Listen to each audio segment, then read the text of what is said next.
بسم اللہ الرحمن الرحیم۔ صرف 5 منٹ کا مدرسہ قرآن و حدیث کی روشنی میں 22 ربیع الثانی۔ نمبر 1 اسلامی تاریخ۔ دوسری بیعت عقبہ۔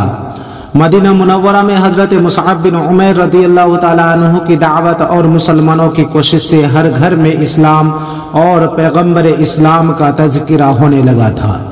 لوگ اسلام کی خوبیوں کو دیکھ کر ایمان میں داخل ہونے لگے تھے۔ سن 23 نبوی میں مصعب بن عمیر رضی اللہ تعالیٰ عنہ 70 سے زیادہ مسلمانوں پر مشتمل ایک جماعت لے کر حج کرنے کی غرض سے مکہ آئے۔ اس قافلے میں مسلمانوں کے ساتھ قبیلہ اوس اور خزرج کے مشرکین بھی تھے۔ رسول اللہ صلی اللہ علیہ وسلم نے اپنے چچا حضرت عباس رضی اللہ عنہ کے ساتھ عقبہ نامی گھاٹی میں آ کر رات کے وقت مسلمانوں سے ملاقات فرمائی۔ حضرت عباس رضی اللہ تعالی عنہ نے مسلمانوں کی جماعت سے کہا، محمد صلی اللہ علیہ وسلم اپنے قوم میں نہایت باعزت ہیں اور ہم ان کی حفاظت کا خیال کرتے ہیں۔ وہ تمہارے یہاں آنا چاہتے ہیں، اگر تم پوری طرح حفاظت کرنے کا وعدہ کرو تو بہتر ہے، ورنہ صاف جواب دے دو۔ انصار نے کہا، ہم نے آپ کی بات سن لی، اب حضور صلی اللہ علیہ وسلم بھی کچھ فرمائیں۔ آپ صلی اللہ علیہ وسلم نے قرآن کی تلاوت فرما کر انہیں اسلام لانے کا شوق دلایا، پھر فرمایا، ہم چاہتے ہیں کہ تم لوگ ہمارے ساتھیوں کو ٹھکانہ دے کر ان کی حفاظت کرو اور رنج و غم، راحت و آرام اور تنگ دستی و مالداری ہر حال میں میری پیروی کرو۔ اس نصیحت کو سن کر انصار نے بخوشی منظور کرتے ہوئے آپ صلی اللہ علیہ وسلم کے ہاتھ پر بیعت کی، پھر اسلام کی دعوت و تبلیغ کے لیے ان میں سے 12 افراد کو ذمہ دار بنایا۔ نمبر 2 حضور صلی اللہ علیہ وسلم کا معجزہ۔ حضرت جابر رضی اللہ تعالی عنہ کے باغ کی کھجوروں میں برکت۔ حضرت جابر رضی اللہ تعالی عنہ فرماتے ہیں کہ میرے والد جنگ احد میں شہید ہو گئے، لیکن اپنے پیچھے اتنا قرضہ چھوڑ گئے کہ میرے باغ کی کھجوروں سے وہ قرضہ ادا ہونا مشکل تھا، اور ادھر کھجور کاٹنے کا وقت آ پہنچا تو میں آپ صلی اللہ علیہ وسلم کے پاس آیا اور ساری حالت آپ صلی اللہ علیہ وسلم کے سامنے رکھ دی۔ تو آپ صلی اللہ علیہ وسلم نے فرمایا، اچھا جاؤ اور کھجوریں کاٹ کر الگ الگ ڈھیر کر لو۔ میں گیا اور ایسا ہی کیا۔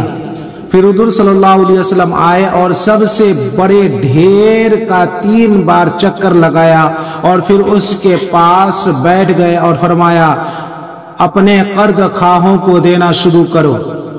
میں نے اس میں سے تول کر دینا شروع کیا۔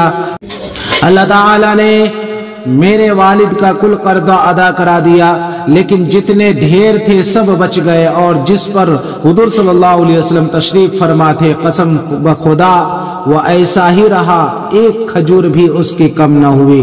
بخاری شریف۔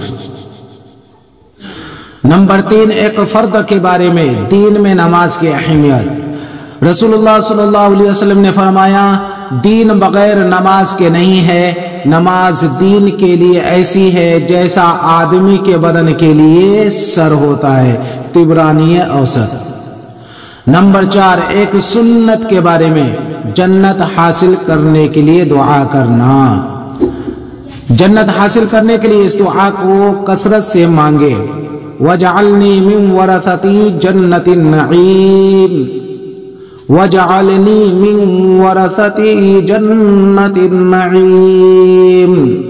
اے میرے رب، مجھ کو جنت کی نعمتوں کا وارث بنا دے۔ سورہ شعراء۔ نمبر 5 ایک اہم عمل کی فضیلت، حلال کمائی سے مسجد بنانا۔ رسول اللہ صلی اللہ علیہ وسلم نے فرمایا، جس نے حلال کمائی سے اللہ تعالیٰ کی عبادت کے لیے گھر بنایا تو اللہ تعالیٰ اس کے لیے جنت میں قیمتی موتی اور یاقوت کا شاندار گھر بنائے گا۔ معجم اوسط۔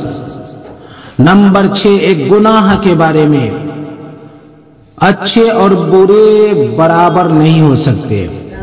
قرآن میں اللہ تعالیٰ فرماتا ہے، کیا وہ لوگ جو برے کام کرتے ہیں یہ سمجھتے ہیں کہ ہم انہیں اور ان لوگوں کو برابر کر دیں گے جو ایمان لاتے ہیں اور نیک عمل کرتے ہیں، کہ ان کا مرنا اور جینا برابر ہو جائے؟ ان کا یہ فیصلہ بہت ہی برا ہے۔ سورہ جاثیہ۔ نمبر 7 دنیا کے بارے میں، دنیا عارضی اور آخرت مستقل ہے۔